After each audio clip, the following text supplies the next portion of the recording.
ආයුබෝවන් මම මානෙල් ගමගේ මගේ YouTube channel එකට ඔබ සැම සාදරයෙන් පිළිගන්නවා.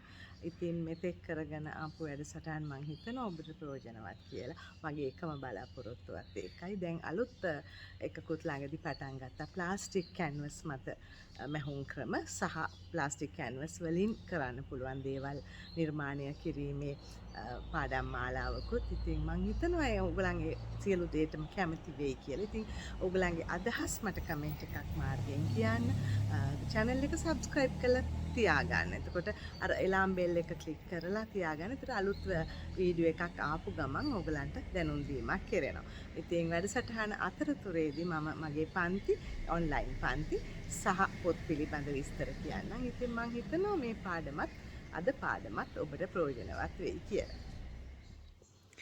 අද මැහුම් ක්‍රම හඳුන්වා දීමේ පාඩමෙන් ඇප්ලික් කිරීම ගැන කියලා දෙන්න අදහස් කරා. ඇප්ලික් කිරීම හරීම පැරණි, ඉතාම පැරණි, හරීම ජනප්‍රිය ක්‍රමයක්. ඉතින් අපි ඇප්ලික් කිරීම කියන්නේ මොකක්ද? ඇප්ලික් කිරීම කියන්නේ යම්කිසි හැඩතලයක්. ඒක මලක් වෙන්න පුළුවන්, කොළයක් වෙන්න පුළුවන්, තරුවක් වෙන්න පුළුවන්. දැන් මේ වගේ සමනලයක් වෙන්න පුළුවන්. ඕනෑම දෙයක් තවත් රෙද්දක් මත තබා මසා ගැනීම තමයි අපි ඇප්ලික් කියන ක්‍රමයෙන් හඳුන්වන්නේ.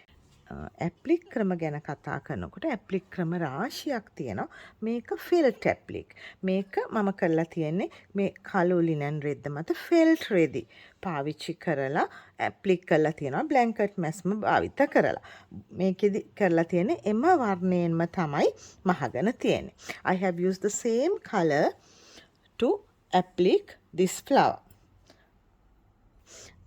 ඊට අමතරව මේකෙදි එම්බ්‍රොයිඩරි ක්‍රම පාවිච්චි කරලා තියෙනවා. ඉතින් ඇප්ලික් කරනකොට අපිට එම්බ්‍රොයිඩරි ක්‍රම පාවිච්චි කරන්නත් පුළුවන්. එහෙම නැත්නම් තනිකරම ඇප්ලික් කරන්න පුළුවන්. මොකද ඇප්ලික් කිරීමේ මං කියවනේ ක්‍රම රාශියක් තියෙනවා. ඉතින් අපි එකෙන් එක බලමු ඒ ක්‍රම මොනවද කියලා.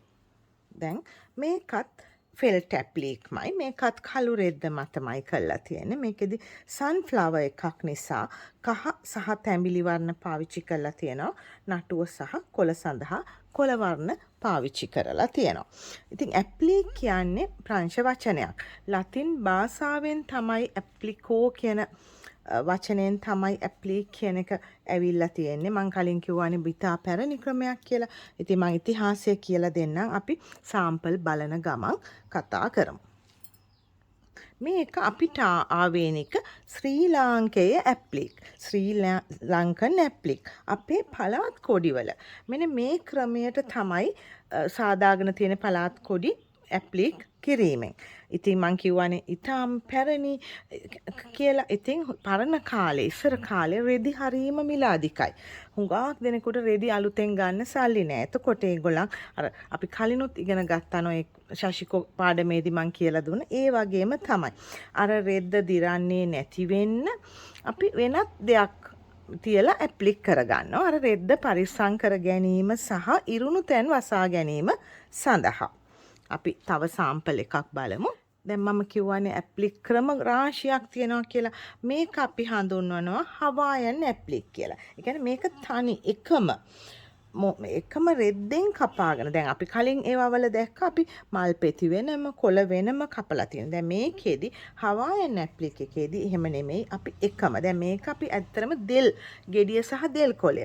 මේකම අපිට අන්නාසි වදමල් ඒ වගේ නොඑක් දේවල් අපි ස්වභාවික පරිසරයේ දකින දේවල් තමයි හවායන් ඇප්ලික් එකට භාවිත කරන්නේ.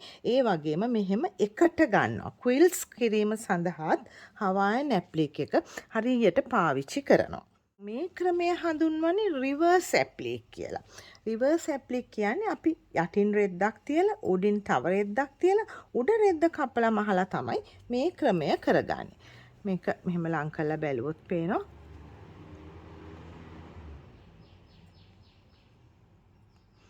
ඒ ආකාරයට දැන් රිවර්ස් ඇප්ලික් එකත් හරිම ජනප්‍රියයි. විවිධ රටවල් වල ජනතාව එක විදිහේ ඇප්ලික් ක්‍රම පාවිච්චි කරනවා. මේ ලොව පැරණිම ඇප්ලික් එක හොයාගෙන තියෙන ඊජිප්තුවෙන් ඒක ක්‍රිස්තු පූර්ව 980 කියලා තමයි හැඳින්වෙන්නේ. කියන්නේ කාල නිර්ණය කරලා තියෙන්නේ එච්චර පරණයි. කියන්නේ මේ ඇප්ලික් ක්‍රම හරීම පරණයි කියලා මම කිව්වනේ. ඉතින් ඒ විදිහේ තමයි තාම පරණයි. ඒ වාගේම ලෙදර් සහ ෆෙල්ට් පාවිච්චි කරලා බිත්ති සැරසිලි කාපට් සෑදල කවර ඒ වගේ දේවල් හදලා තියෙනවා. ඒව හොයාගෙන තියෙනවා සයිබීරියාවෙන් සහ මොංගෝලියාවෙන්. ඒව අයත් වෙනවා 4 වෙනි සතවර්ෂයට හෝ ඊට පෙර කියලා තමයි සඳහන් වෙන්නේ. මේක මම බොහෝම ඉස්සර කරන නිර්මාණයක්. මේක 3D ඇප්ලික් එකක්. මේක දැන් කලින් මම පෙන්නපු සියලුම නිර්මාණ අතේ කරලා තියෙන්නේ. මේක කරලා තියෙන්නේ මැෂින් එකේ. මැෂින් එකේ මේ කෝඩ් කරලා තමයි මේක මහගෙන තියෙන්නේ. මේක සෙටින් රෙද්ද මත. දැන් කලින් ඒව ඔක්කොම අපි කපු රෙදි වල කරේ. ඒතර මේක මේ 3D කියන්නේ මේ කොළ ටික සහ මේ කොළ සහ මල වෙනම තමයි තියෙන්නේ. පසුබිම අපි මෙහෙම මහගෙන තියෙනවා. මේකත් මම අවුරුදු ගණනාවකට කලින් කරන ලද නිර්මාණයක්. දැන් මේකේ පොඩ්ඩක් 3D තියෙනවා. මේ හොලි ගෙඩි ටික සඳහා විතරක් මේක පාවිච්චි කරලා තියෙනවා. ඉතින් ඒක තමයි මේකේ තියෙන විශේෂත්වය. දැන් මේ ක්‍රමේදී අර කලින් මම පෙන්නපු ඒවා වල බ්ලැන්කට් මැස්මෙන් තමයි මහලා තිබුණේ. දැන් මේකේ ස්ලිප් ස්ටිච්. දැන් මේකේ මේ මැහුමක් පොඩ්ඩක්වත් පේන්නේ නැහැ. මහපු බවක් පේන්නේ නැහැ. ඉතින් ඒක තමයි මේ ක්‍රමයේ විශේෂත්වය. ඉතින් ඇප්ලික් ක්‍රම රාශියක් තියෙනවා කියලා කිව්වනේ. මේ නිර්මාණය චයිනීස් ඇප්ලික්. චයිනීස් ඇප්ලික් එකේ විශේෂත්වය මේ එකම රෙද්ද අපි බ්ලීච් කරලා ඩයි කරලා ගන්න. මේ එක වර්ණ වලින් මලේ පෙති තිබුණට මේ එකම රෙද්දෙන් තමයි මේක පාවිච්චි කරලා තින්නේ. අපි මේ රෙද්ද ඒ විදිහට සකසා ගන්නවා. ඉතින් මේකත් හරීම ලස්සන ඇප්ලික් ක්‍රමයක්. මේකත් අර මම කලින් කිව්වා වගේ මේ නොපෙනෙන විදියට තමයි මහලා තියෙන්නේ. කිසිම මැහුමක් මම ලං කරලා පෙන්නන්න. කිසිම මැහුමක් පේන්නේ නැහැ. ඒක තමයි ඒකේ විශේෂත්වය. ඊට අමතරව මේකෙදිත් අපි එම්බ්‍රොයිඩරි ක්‍රමත් මේක විසිතුරු කිරීම සඳහා පාවිච්චි කරලා තියෙනවා. ඉතින් චයිනීස් ඇප්ලික් හරියට ඇඳරේදී මේසරේදී මේ වගේ කුෂන් කවර එතකොට ඇඳුම් සඳහා හරියට පාවිච්චි කරනවා. මොකද හරිම ලස්සන ඇප්ලික් ක්‍රමයක්.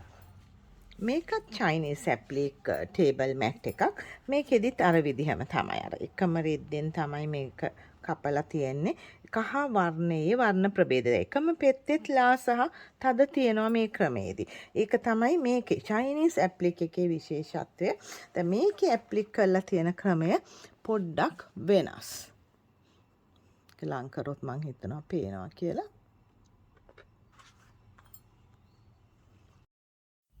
මේ තියෙන්නේ මෝලා වර්ක් කියලා හඳුන්වන ඇප්ලික් ක්‍රමය. මේක පැනමා දේශයට ආවේනික ඇප්ලික් ක්‍රමයක්. මේක රිවර්ස් ඇප්ලික් කියලාත් හඳුන්වනවා.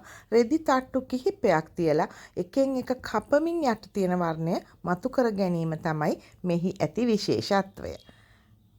දැන් මේ තියෙන්නේ අපි බොහොම බහුලව භාවිත කරන කොට් ෂීට්, කොට්ට උර ආදී නොයෙක් දේවල් සඳහා පාවිච්චි කරන්න පුළුවන් බොහොම ජනප්‍රිය ක්‍රම. මේකත් ඒ වගේම හරීම ජනප්‍රියයි. මේක sunbonnet සූ කියලා හඳුන්වන නිර්මාණය. දැන් මේකත් sunbonnet සූ හැබැයි 3D විදියට කරලා තියෙන්නේ. මේකත් 3D නිර්මාණයක්. ඉතින් ඇප්ලික් ක්‍රම රාශියක් තියෙනවා කියලා කිව්වනේ. දැන් මේ අපි දකින්නේ මෛත්‍රී බුදුහාමුදුරුවෝ මෛත්‍රී බුදුන් වහන්සේ ගේ රූපය සිල්ක් රෙද්දක් මත ඇප්ලික් කරලා තියෙන. මේක 18 වෙනි ශතවර්ෂයේ කරා කියලා හැඳින්වෙන්නේ 8 වෙනි දලයි ලාමා තුමා සහ මෛත්‍රී බුදුන් වහන්සේ සිටින රූපයක්. මේ අපි බොහොම එදිනෙදා දකින නිර්මාණ. අපිට මේවා කුෂන් කවර, බෑග්, ඇඳ ඇතිරිලි හුඟක් වෙලාවට මේ වගේ දේවල් අපි ක්විල්ට් සඳහා පාවිච්චි කරනවා. කුෂන් කවර සඳහා පාවිච්චි කරනවා. ඒ වගේම වෙනත් දේවල් සඳහා පාවිච්චි කරන්නත් පුළුවන්. දැන් මේ වගේ නිර්මාණයක් අපිට සාරියක් සඳහා පාවිච්චි කරන්නත් පුළුවන්.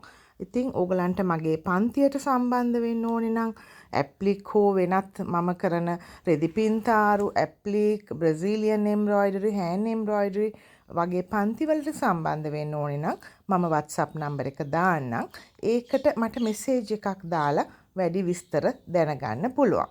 ඉතින් ඇප්ලික් අපිට නොයෙක් දේවල් සඳහා පාවිච්චි කරන්න පුළුවන්. හරිම ලස්සනයි. ඒ වගේම අපිට ඉතිරි රෙදි කෑලි අපිට අපතේ යන රෙදි කෑලි ඔක්කොම හරිම ලස්සනට පාවිච්චි කරන්න පුළුවන් ක්‍රමයක් තමයි මේ ඇප්ලික් නිර්මාණ. ඉතින් ඒ වගේම අපිට දැන් කුස්සිය සඳහා ඒකට අදාළ මෝස්තර එහෙම ගන්න පුළුවන්. ඒ වගේම අපිට රෙදි පින්තාරු සහ ඇප්ලික් එකට පාවිච්චි කරන්න පුළුවන්. දැන් මේ තියෙන්නේ 3D ඇප්ලික් ක්‍රමයක් බෑග් එකකට කරලා. දැන් මේක චයිනීස් ඇප්ලික් ක්‍රමය. කලින් මම එකක් පෙන්නුවේ. ඒ සාම්පල් එකක්මයි මේක. අපිට බෑග් සඳහා විතරක් නෙමෙයි. නොයෙක් දේවල් සඳහා මේ 3D ඇප්ලික් කියන ක්‍රමය පාවිච්චි කරන්න පුළුවන්. ඉතින් ඇප්ලික් කියන්නේ බොහොම සරලම දැන් නිකම්ම රෙදි කෑල්ලක් තියලා වටේ මහනවා නෙමෙයි කියන එකයි මට මේකෙන් පෙන්වන්න අවශ්‍ය වුණේ.